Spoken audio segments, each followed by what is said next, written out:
লখিমপুৰ জিলাৰ ভিতৰত আজি এনেধৰণৰ সমৰ্থন সময় পৰিৱৰ্তনৰ যাত্ৰা লাভ কৰিব মই ভাবা নাছিলোঁ। বিহপুৰীয়াত আহি আজি আমাৰ আহোঁতে যথেষ্ট পলম হ'ল। তথাপিও ৰাইজে ধৈৰ্য সহকাৰে আমাৰ কাৰণে বাট চাই আছে। কিয়? যিহেতু ৰাইজে অহংকাৰৰ বিৰুদ্ধে মাত মাতিবলৈ এটা সুযোগ বিচাৰে। মুখ্যমন্ত্ৰী অন্যায় বিৰুদ্ধে মাত মাতিবলৈ এটা সুযোগ বিচাৰে। আৰু ইতিহাসত যিদৰে বীৰ লাচিতে কৈছিল, দেশতকৈ মামা ডাঙৰ নহয়। আজিৰ তাৰিখত আমাৰ বীৰ অসমীয়াসকলে ক'বলৈ আৰম্ভ কৰিছে যে দেশতকৈ মামী ডাঙৰ নহয়। মামীৰ অন্যায় অত্যাচাৰ আমি সকলোৱে দেখিছোঁ। কেনেদৰে মামী মাজুলীৰ ভিতৰত মাতি লৈছে আমি সকলোৱে দেখিছোঁ।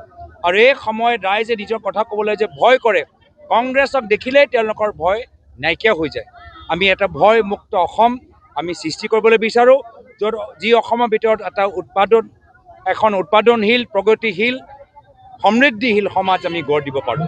এই ক্ষেত্ৰত আজি মই বিহপুৰীয়া অঞ্চলৰ ৰাইজক ধন্যবাদ জ্ঞাপন কৰিছোঁ। আমাৰ লগত উপস্থিত থকা ৰকিবুল হুছেইন ডাঙৰীয়া, AICC সম্পাদক মনোজ চৌহান ডাঙৰীয়া, গোটেইখিনি তেওঁলোকে চাইছে আৰু কৈছে আজিয়ে পৰিস্থিতি চাই তেওঁলোকে নিজে কৈছে যে অহাবাৰ বিধানসভা নিৰ্বাচনত বিহপুৰীয়াৰ ভিতৰত আমাৰ জয়টো নিশ্চিত। লখিমপুৰ মেডিকেল কলেজত আমি 4-5জন আমাৰ নেতৃত্ব আমি মেডিকেল কলেজৰ ভিতৰত সোমাইছোঁ।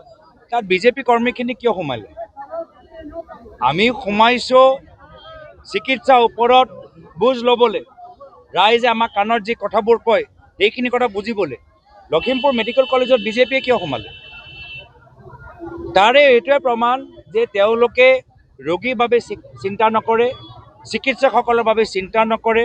বাস্তৱ কথাখিনি যে ফাদিল নহয়, সেই তাৰ বাবে তেওঁলোকে মন্দিৰৰ ভিতৰতো নিজৰ কৰ্মীখিনি পঠাব, নামঘৰৰ ভিতৰতো নিজৰ কৰ্মীখিনি পঠাব, থানৰ ভিতৰত নিজৰ কৰ্মীখিনি পঠাব, আৰু আজি মেডিকেল কলেজৰ ভিতৰতো নিজৰ মানুহখিনি পঠাইছে। কিয়?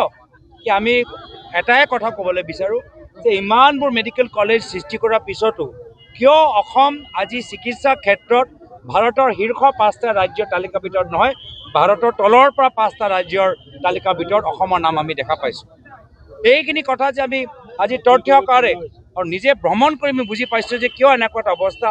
এইখিনি কথা আমাক বাধা দিবলৈ কাৰণে আজি মেডিকেল কলেজৰ ভিতৰত বিজেপি কৰ্মী স্থানীয় বিধায়কৰ নিৰ্দেশত আহিছে। ইয়াতকৈ আৰু দুৰ্ভাগ্যজনক লজ্জাজনক কথা কি হ'ব পাৰে? বিজেপিতকৈ আগত হ'ব।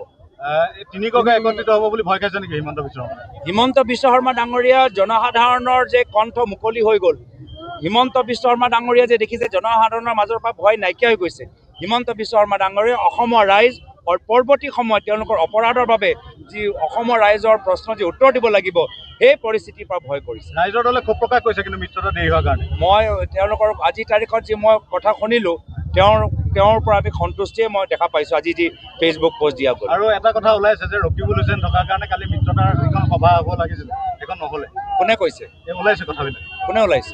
কৈছে যে সংবাদ মাধ্যমতে ওলাইছে যে ৰকিবুল হুছেইন থকাৰ কাৰণে আমিও ওলাইছোঁ যে লখিমপুৰৰ ভিতৰত প্ৰাক্তন সাংসদ সৰ্বানন্দ সোণোৱাল ডাঙৰীয়া এটাও ছবি দেখা পোৱা নাই।